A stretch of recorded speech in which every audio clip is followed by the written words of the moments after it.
you doing, everybody? Fantasy Philosophy back for our Week 9 episode of Beast or Bust. I got Kev on my right, Mike on my left. I'm Paul. And here we are to give you the Week 9 Beast or Bust. Real quick, make sure that every Sunday we like to answer some questions on Twitter. We think it's good to kind of get going before the game start. 10, 11, 12 o'clock come around and you need some advice. Let us know. Check us out on Twitter at FNTSY Philosophy. Feel free to ask us questions anytime during the week, but especially on Sunday. We're all ready to go. We'll all get together around 11, 12 o'clock and just get ready for the game. So we're together anyway, and we like to think about these things and talk about these things. So let us know. Give us a follow and ask us some questions. All right, let's get into Week 9 Beast or Bust. As we spoke about with our recap video, the NFL product is declining a little bit, and the games are getting a little bit more boring to watch, but the guys we're going to talk about today were probably some of the more exciting guys to watch, and especially this first guy. So let's get into it. We have T.Y. Hilton, who had 5 catches for 175 and 2 touchdowns against the Houston Texans, and they actually got the W in that game. And, like I just said, it would have been nice for the Texans to win in that late that last-minute drive, but they didn't because Savage, whatever. Anyway, T.Y. Hilton, boomer bust, we talked a little about in the recap. But, Mike, is he a beast going forward or is he a bust going forward? I think he's a bust going forward. He's got an extremely terrible schedule coming up. He's got Pittsburgh, Jacksonville, Buffalo, Denver, and Baltimore. Damn. I feel like T.Y. is a matchup-dependent guy. Yeah. When Andrew Luck's not there. 100%. You might be able to play him for 1 or 2 games, but I'm going to try to stay away from T.Y. Hilton. He's a big play guy, and you can't really get big plays against these tough defenses like this. Yeah, he's definitely matchup dependent. Like we talked about in our last video, Peter was saying he had San Francisco, he went off, and now Houston, who was shaky defense too, went off. So it's tough. It's tough. But T.Y.'s one of those guys. If you're desperate, you could always plug him in because there's always that shot. He's going to get that 50-yard touchdown. It's just very unlikely against defenses like this. There's always a shot. You betting on that shot? It's just tough to see what's going on in the NFL right now. A lot of tough injuries. Yeah. It's holding back great players. T.Y. Hilton's a great player. He led the league in receiving last year, and his numbers this year in fantasy from all the weeks so far: 3-4, 21 against Cleveland, 3 again, 17 San Fran, 1-2-1, and then 29 against Houston. There's no way you can trust that guy going forward. Yeah. It's just way too inconsistent. Believe it or not, even though he's not putting up great fantasy numbers, this guy could finish with 1,000 yards on a year. Because when he breaks out, he really breaks out. Yeah. So you could plug him in and maybe you'll get lucky every 3 weeks with one of those performances, but expect to see those 2-point games, maybe 1 catch for 30 yards. He's gonna have those good games too. There's no way you could tell which ones it's gonna be because he's that. It's really a shame. This guy is so talented, and he even had that great play where he didn't get tackled. He dove to the side, and it's tough, but I guess it happens. It's gonna be interesting to see how far he falls next year.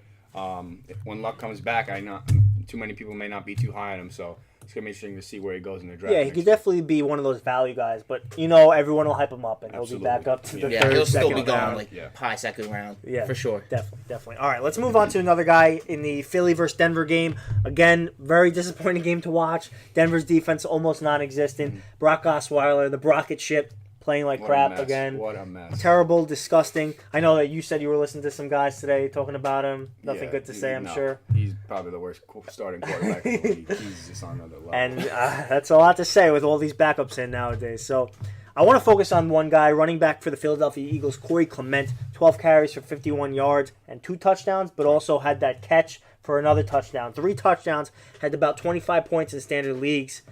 He's an exciting guy, going forward. What do you guys think? Do you think he's maybe a flex play? Is this guy a beast or is he a bust? He is a beast, but he's a young talent. Like you said, he's a really, really young talent. He's a great player. He's on a great offense, but the problem is there's just too many backs on that team, especially now with Ajayi. It's just hard to trust somebody like this. Yeah. So far in the Steve, Smallwood has 141 snaps. Blunt has 193. Clem's got 91. Now they add Ajayi, who's going to be the starter. From watching last week, he just jumped onto a new team. Philly's a great offense, and he had that 1 rush. They didn't even touch him. Yeah. He's going to be the guy there. Yeah. And Blunt gets goal line carries. I hate to say it because Clement's a good rookie, but you can't trust him going forward. Look elsewhere, probably with a Jai or Blunt if you're going to go. I honestly think Clement is going to start to become this change of pace back, kind of like he's going to be like Darren Sproles, Marlon Mack recently. He's like, going to need that screen. Just got maybe Theo Riddick, someone like that. Mike, I got him labeled as a bust just because Ajayi's there, Blunt's there. I'd rather have Clement over Blunt though because of his passing upside, his receiving upside actually. I don't see them using Blunt on the goal line too much more because Ajayi is a big back. He's a big guy, yeah. If he's running down the field, they're not going to take him out on the 1 yard line. They're going to either leave him in or they're going to bring Clement and throw a screen to him. So at this point, I'm trashing LeGarrette Blunt. Maybe as a stasher, I would take Clement, but Ajayi, he surprised me. I was scared to play him this week, but he looks like he's definitely going to be good in Philly. Almost everyone in the fantasy community was saying sit Ajayi. And, they were probably right because Ajayi just had that one carry. Yeah. And he was on team, 5 days? And he's already showing that he's got great potential. And he had 8 carries in that game, and that game was his best fantasy performance of the year. It's hard to trust somebody who just joined an offense. No matter how good the offense is, I didn't think they were going to Kelvin Benjamin hasn't played yet. Yeah. Garoppolo hasn't played yet. So. I don't think Garoppolo will. It's really hard as a quarterback to You don't think he's going to play? This year, at this point, they're maybe like there's no reason to. But you have seen, like from Brissett, he got traded to the Colts, and then 2 weeks later he was starting for them. So it's something that you could see maybe if Beathard goes down, but I would just I don't think they're gonna play him. They're gonna stash him for next year. I think he's gonna be a great guy to have next year. Okay. All right, let's move on to another guy. Played Thursday night. Matt Forte, 14 for 77 and 2 touchdowns. Looked pretty good. I mean, he looked like he was a starting guy there. And ever since he came back from injury, he has 8, tough game against Atlanta, and then 22 last Thursday. So, is this guy beast or bust? Forte's a stud, man. It just so happens that he's in an offense where he's splitting carries right down the middle with Powell. Powell's also a good running back. Right. They're pretty much equal, literally equal. Forte's got 218 offensive snaps. Powell's got 210. Pretty equal targets coming out of the backfield. Forte may be the goal line back, but it's hard to start one over the other. The Jets will rely on the run game a lot, so you could throw Forte or Powell in your flex. It's hard to call him a boom, like a stud player going forward, but he's a consistent guy moving forward right down the middle of the pack in the running back group.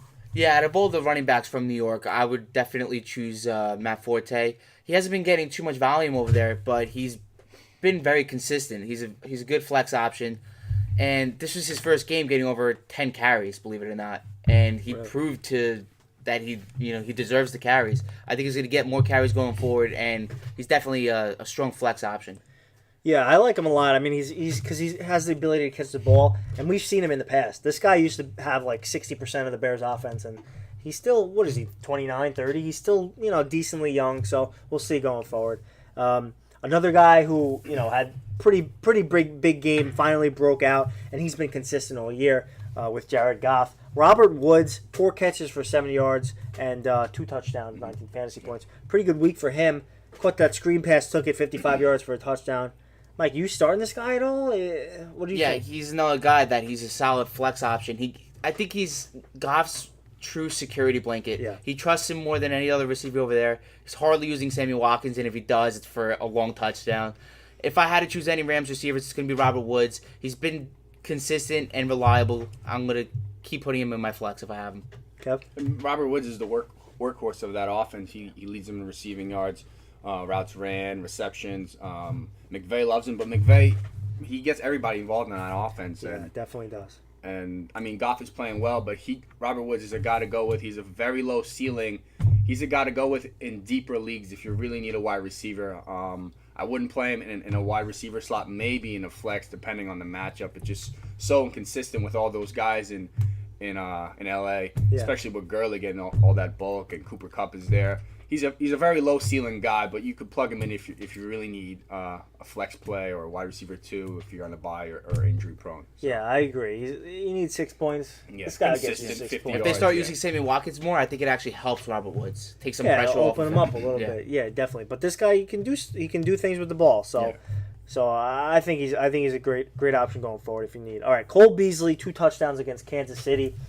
Took away some of the touchdown opportunities for Dez. Took away some of the opportunity for Zeke. Mm-hmm. but he got it done. So, what do you think? Beast or bust for Cole Beasley? I mean, I love my Cowboys, but Cole Beasley is one of those guys where Dallas uses him in short yard situation.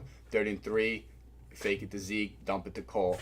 Going forward, I don't see him being that involved in the offense. Dez is there, Witten's there. They feed the rock to Zeke. That's the most important thing on that offense. Cole Beasley will get those lucky touchdowns. I mean, his weekly numbers, are 3, 3, 0, 1, 2 touchdowns 1 week, 2, 0, 2 touchdowns the other week. You can't trust that going forward. Yeah. I mean, if it's a PPR league, maybe he'll get a lot of targets and receptions, but you just can't play him. Yeah. Mike, what do you think? Yeah, just like what Kev said, besides those 2 weeks where he had those 2 touchdown games, he's pretty much irrelevant. And they're only giving him those touchdowns when he's inside like the 15-yard line. It's just not somebody you can rely on. I'm trying to stay away from Cole Beasley. The only Cowboys receiver that I would play in general is Des Bryant. Everybody else I'm going to try to stay away from. Definitely. All right, let's skip down here to Devante Parker. I know, Kev, you have a lot to say about this guy.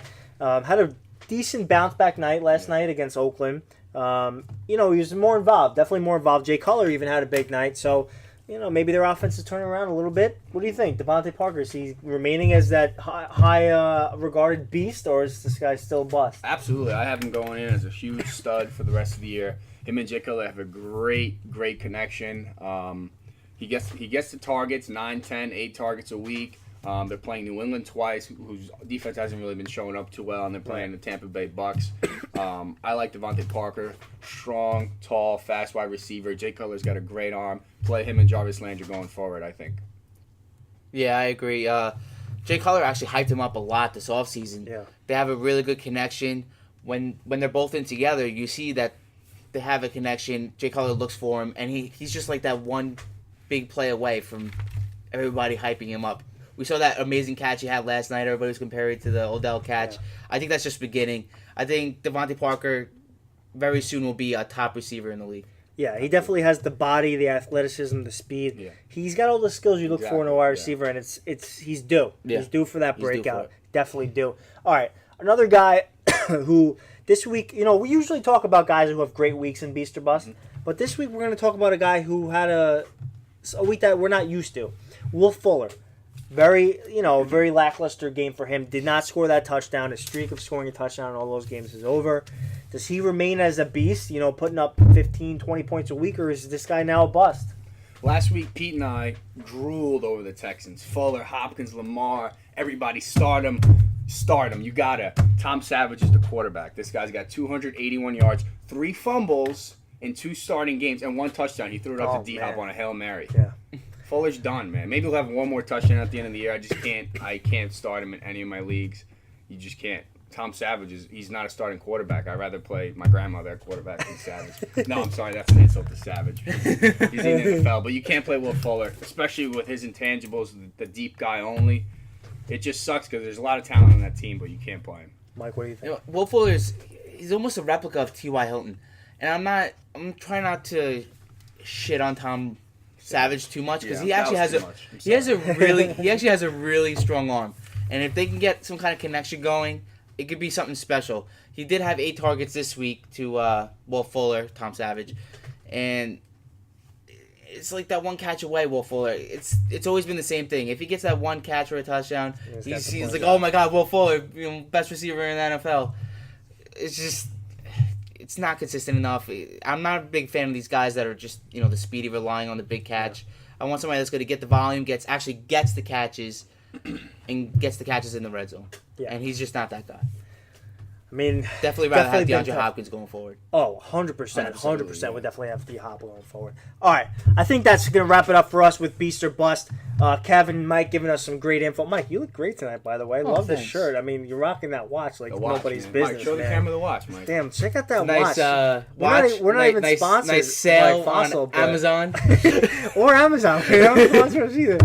But there you have it, Kevin. You're not too bad yourself. Thanks, but we don't got to tell you that. You know what I'm saying? There you have it. Beast or Bust Week 9. Be sure to check us out on Twitter at FNTSY Philosophy and give us a subscription on that button on YouTube, fantasyphilosophy.com. Thanks again. See you next week.